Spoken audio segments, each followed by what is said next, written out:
Hello, everyone. This is Radhika, and this is Grooving and Giving in Retirement or Early Retirement. Thank you so much for joining me today. On this channel, we talk about living our best life in retirement or early retirement, giving back to our communities, and financial freedom, the glue that holds it all together. In today's video, I am going to talk about one of the variables as to how we choose our destination. And that was one of the variables I mentioned in another video. So today I'm going to talk about that, medical and medical insurance. Our journey of medical insurance has been one that many early retirees who are U.S. Persons or U.S. Citizens and residents experience. For anybody who is not U.S., I know you're going to look at me like I've got three heads, but I don't, I promise. So, in the US, your medical insurance is linked to your full-time employment. When you decide to leave your job early than the retirement age, that's generally about 65, you can't register for any government program. The government program in the US is called Medicare. Most US people know this. So you are left to your own device to find insurance, whether it's private insurance based in the US, global expat insurance. We have a program called Affordable Care. That's also called Obamacare. You can look at that.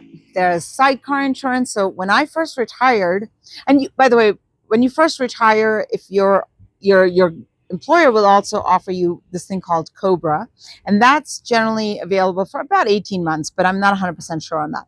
So for the first 18 months, you can have it, but it's super expensive because your employer no longer subsidizes those premiums. So you can go from, like, I'll give you my example. I think I was paying maybe $500 every 2 weeks for both my husband and myself. And that number was going to, so $1,000 a month. That number was going to go from $1,000 a month to about $2,600 a month. So that's a pretty big increase in your monthly health premiums. So you've got to think about alternatives. And when I retired, I had this massive analysis and cost benefit analysis of what we were going to do. I am here in Bogota, Colombia for two reasons. One, we have the global expat insurance program, which requires us to be outside the United States for 180 days. Or put another way, they will not cover you medically if you stay in the United States for more than 180 days. Why am I here in Bogota, Colombia? I'm here because I'm doing my annual checkups. Blood work, visiting a doctor, visiting dentist, getting my women's wellness exams done, etc.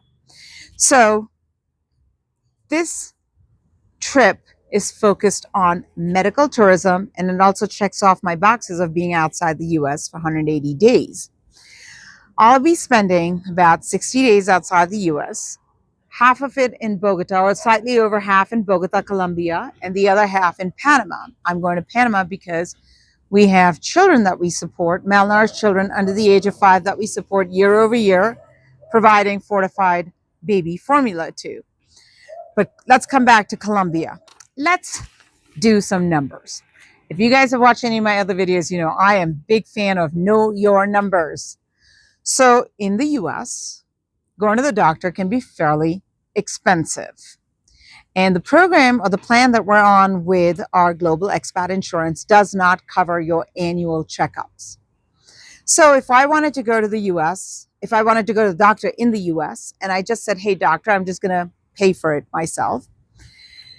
We have done this, by the way, and the cost was shocking. We thought the plan covered our annual checkups. Turns out it did not. So the bill we got was a shocker, and it was just an annual checkup. The blood work alone was $617. And the doctor's visit was slightly over $600. So the total amount for an annual checkup, nothing big, was $1,200. Now, in that $600 for the doctor, there was a cost for a vaccination that my husband got. So leave that aside, but the doctor's visit was somewhere around $400. Okay. And this is a doctor my husband had been going to for the last 20 some odd years. He really wanted to go see his doctor. I get that. $1,200 just for a regular checkup. So now let's take that and compare that to what we're doing in Bogota, Colombia. We found a program, actually somebody recommended it to us on Expats in Bogota, and it is a program called Doctors for Expats. If you haven't checked it out and you're coming or you need to come and do your medical checkups, I would highly recommend them in Bogota, Colombia. We chose to do an in-home consultation 2 days after we landed in Bogota. You can do telemedicine or you can do in-home consultation. We had our doctor, Dr. Julian, who came to our apartment, did our checkup, asked us all sorts of questions, and it went smoothly. The coordinator at Doctors for Expats, Hernan, I'm going to give him super props. He was fantastic from start to finish. Communication was great and consistent and very immediate. It's not like you waited 24 hours to get a response back. Nothing like that. He helped coordinate all the appointments. And when we had challenges with the appointments at IDIME Labs, I could call him on WhatsApp and he helped bridge all the communication gaps that we have. I know some Spanish, but when people start talking to me really fast or they're using medical terms. So Doctors for Expats, highly recommend them. The cost for 2 in-home consultations, 600,000 pesos, approximately $140 for 2 people. Talk about that. Now, in Colombia, as part of their annuals, they have EKG, chest x-rays. That is not a common thing in the US, by the way, as part of our annuals. We don't have that. To get an EKG, good luck. The cost, let's just go through some of these numbers because, again, guys, I'm going to say know your numbers. EKG, 25,000 pesos, translates to about $6 US dollars. Chest x-ray, 45,000 pesos, translates to about $11, under $11. Mammogram, which women need, 80,000 pesos, which translates to about $20. In fact, it was slightly under $20 because the exchange rate was favorable that day.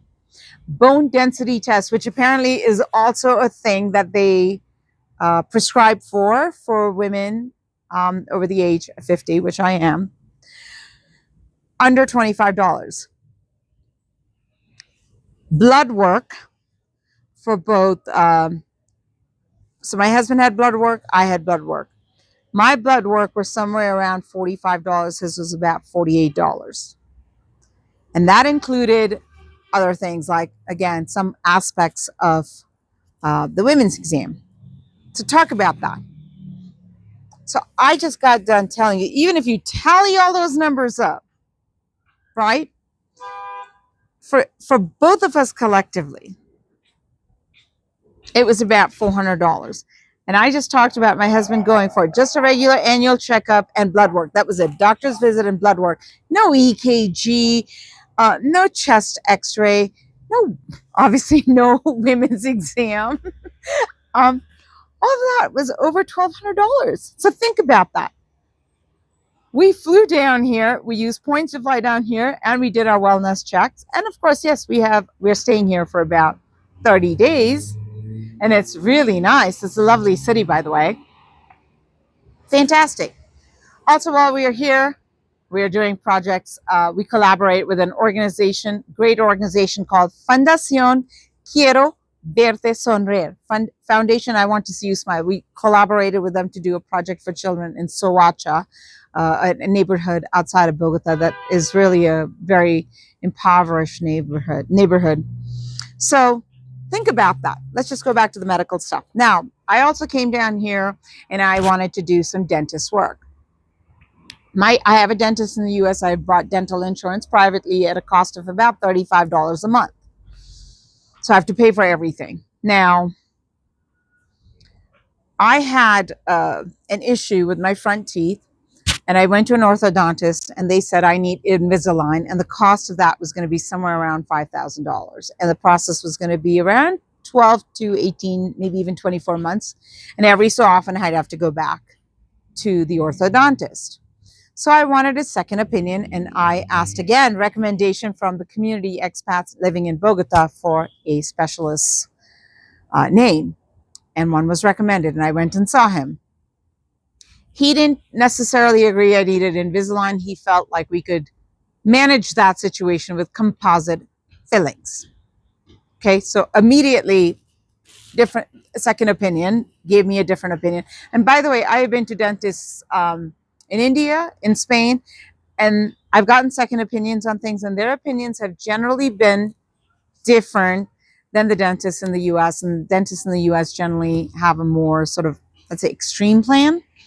Anyway, let's just get back to this. So I saw Dr. Cesar Tovar, who is a specialist. Now, I went to see him, and he did the composite. I needed 2 composite fillings, which he did. They cost about $50. In the US, they cost $75. So, okay, with my insurance. So, okay, so not a big difference, you say. I agree. Then we have where I needed a crown. I have a lot of dental issues. So, crown. To anybody trying to do dental work in the US, so my insurance in the US, the crown was about $500 to $700. Depending on your insurance program, these can be. And these are porcelain crowns, by the way. My insurance doesn't even cover a crown in the material of zirconia, which are more, I guess, they're better for your molars in the back. So, huge difference, by the way, in cost of getting it here in Colombia than getting in the US. And then my dentist in the US recommended a crown for another tooth. Well, again, one of my front teeth. And the dentist here said, I don't think so. He said, crowns can be very invasive. You know, they've got to take off your tooth. And so he recommended a veneer. And the cost of it was less than a crown. And it was less invasive, and it was done very quickly. I did have a consultation with the dentist here, which was about $30 or so. And all in all, I got quite a lot of work done between crowns, veneer instead of a crown, composite fillings, full x-ray that he needed to do. And that was probably the only thing that I would say is a little extra, because I sent him my x-rays from the US, which is covered as part of my insurance. But my point is this, that when we are traveling sometime, our destination is because we have some medical needs that need to be handled and taken care of. And I just wanted to highlight the difference in costs for living in the US and going to a doctor in the US, or going to a dentist in the US, and coming down to a place like Bogota, Colombia. And by the way, I will tell you this, I also had a medical checkup in Portugal, in Tavira, Portugal, and the cost, and that was a doctor's visit plus blood work, it was about $172. And part of that $172 was a new patient fee. So it was about 150 euros. About 50 euros of that was because I was a new patient and it was a private clinic. By the way, everything I've said is all about private clinics, private doctors. We are not part of the social system in these countries, so we cannot just afford ourselves that. But if you lived in Colombia and you had, whether you're an expat living here or a Colombian citizen, you have access to much better alternatives. Last year, my husband had to go to the doctor in Buenos Aires, and the entire visit, we went to the Italian hospital, to the emergency room. The entire visit was about $90. And we spent quite a lot of time with the doctor, and there was hardly any wait time. So for $90, you can go to the emergency room. Any American listening to this, I know you're probably going, are you kidding me right now? Yeah, I'm not kidding you. But that's what I'm talking about. So sometimes the destination is because we have things we need to take care of. Anyway, Thank you all so much for watching. If you have any questions or comments, put them in the comments below and I will check them out. This is Grooving and Giving in Retirement, where we talk about living our best life in retirement or early retirement, and the glue that holds it all together, financial freedom.